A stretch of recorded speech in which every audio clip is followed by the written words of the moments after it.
Hi everyone, Morten Ostad here with another video.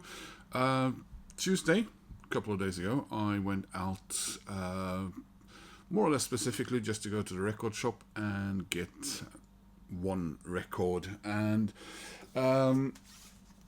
it is the new record by Paul Weller. Paul Weller, of course, is an artist that I've followed for many years now. Those of you who have watched my various Style Council videos know that that's where I became aware of Paul Weller many years ago, early 1980s. Later, then discovering that he had been a member of the wonderful The Jam, and then when Style Council folded, he started a solo career in the very beginning of the 1990s, and especially in the UK, built up a huge following, or adding to the following he already had, becoming the mod father and inspiration to many, Britpop era artists, people in Oasis and other bands, of course, hailing Paul Weller as their great inspiration, and you're thinking, well, if you do love Paul Weller so much, well, I'm not going to finish that part of the sentence. Why are you getting a Paul Weller CD? Aren't you mostly buying vinyls these days? Well, yes, but I haven't quit CDs. But I'll show you quickly the reason why I decided to go with the CD for Paul Weller's latest release. So the reason for that is, well, it's kind of this, like I said, I have been buying Paul Weller's records for many years now, and it's been on CD ever since I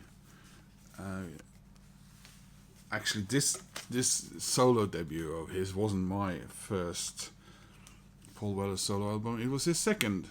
I think I bought that when I was living in Denmark. Now, to start buying all of these on vinyl, that would have been great, but also expensive and take up room and all of that. And some of them are also somewhat difficult to get. I mean, until, for example, the B-sides selection. Sorry about that. I was going to use one record as an example, and it wasn't there, and I felt compelled to go and find it, and I did. For example, these B-sides and rarities that I found for a very reasonable price on the Norwegian eBay, if you like. I had been struggling to get it, even on CD. Of course, almost immediately after I got this, it was reissued on CD. Yeah. So now, another reason I didn't run out and buy his latest record, this one on vinyl this time around, was the fact that, first of all, it's fairly expensive, 600-ish kroner, so about $60.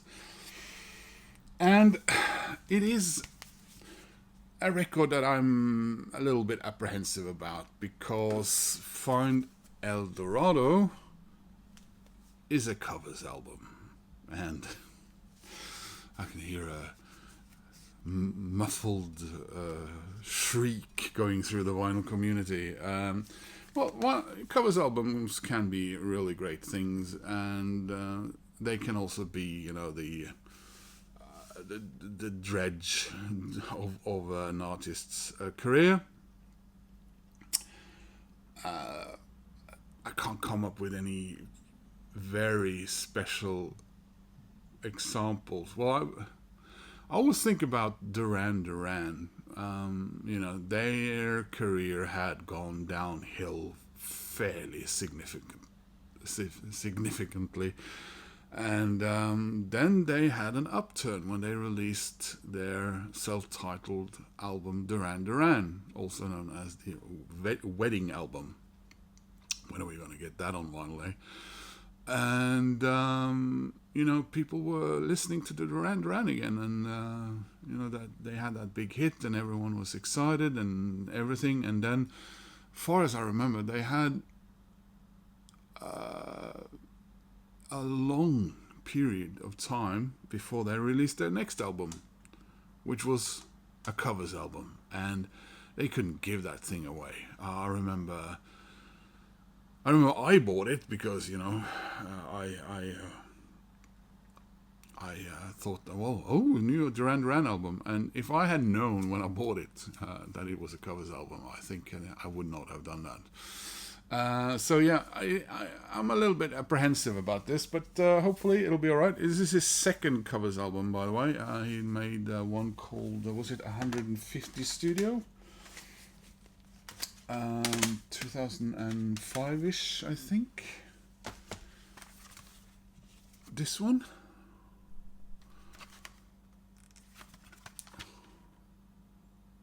...2004, yeah. And yeah, there's nothing wrong with this. It's not the one that I turned to, but he has released two B-sides collections that I think are a lot more interesting. But we'll see. Anyway, like I said, brand new album by Mr. Paul Weller. Let's have a look at it. And this was on new CD sale, which means it cost 20 kroner, like $2 less than what they deem being ordinary price. I think 230 kroner for a new CD. I guess that's a norm, a little under the norm these days. But like I said, it was nearly a third of the price of what they want for the vinyl.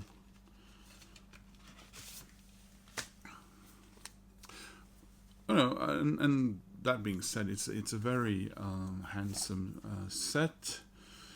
I must admit that I have read up on this, trying to get a little bit about what it's all about, and I understand how these artists are. Artists that are important to Paul. If it's possible to get lost in music, then it surely follows that in music that you can also find yourself. And I just have to admit that I largely do not know who any of these artists that he is covering are. Maybe I will recognize some of it when I hear it. Maybe his take on this is so specifically him that it won't really matter. I think there's a Bee Gees cover here and a Kinks cover, and apart from that, like I said, largely unknown music to me. And there's your CD. There you are. So yeah, so I don't want to come off as sounding unhappy about this. I'm not. Obviously, I wouldn't buy a Paul Weller album just for the sheer. I gotta buy it because it's Paul Weller. He always treats us to wonderful music and his voice and his playing and everything. Like I said, historically, I'm a little bit apprehensive when I hear that one of my favorite artists are doing a cover album. We all know the story, often they tend to be a sign of either writer's block or pressure from a record company, maybe more so in the old days than now because of rights and getting other artists out there. But I know Paul Weller well enough from having followed him as an artist that that's not how he works. He he doesn't play or deliver music that he's not 100% invested in. So looking forward to hearing this. And like I said, it's a little bit hard to interpretations when you don't know the source material. But it appears to have been some sort of very personal journey for him, and that's great and wonderful. And that's all. That's all I can say about that, really. And always happy to add more music by Paul Weller to my record collection. If you watched all this, please click like, and thank you for doing so. If you want to subscribe, that makes me happy. And please leave a comment. Comments about Paul Weller tends to be from Brits and one Australian or two who are really love Paul Weller. You know who you are. And not so much from across the pond or fellow Scandinavians, although I would argue that Paul Weller is probably better known and loved here in Scandinavia than in North America, for the reasons that people in North America largely don't know who he is, which is odd, you know. He is such a massive fixture in British music. So again, thank you for watching. Hope to see you soon.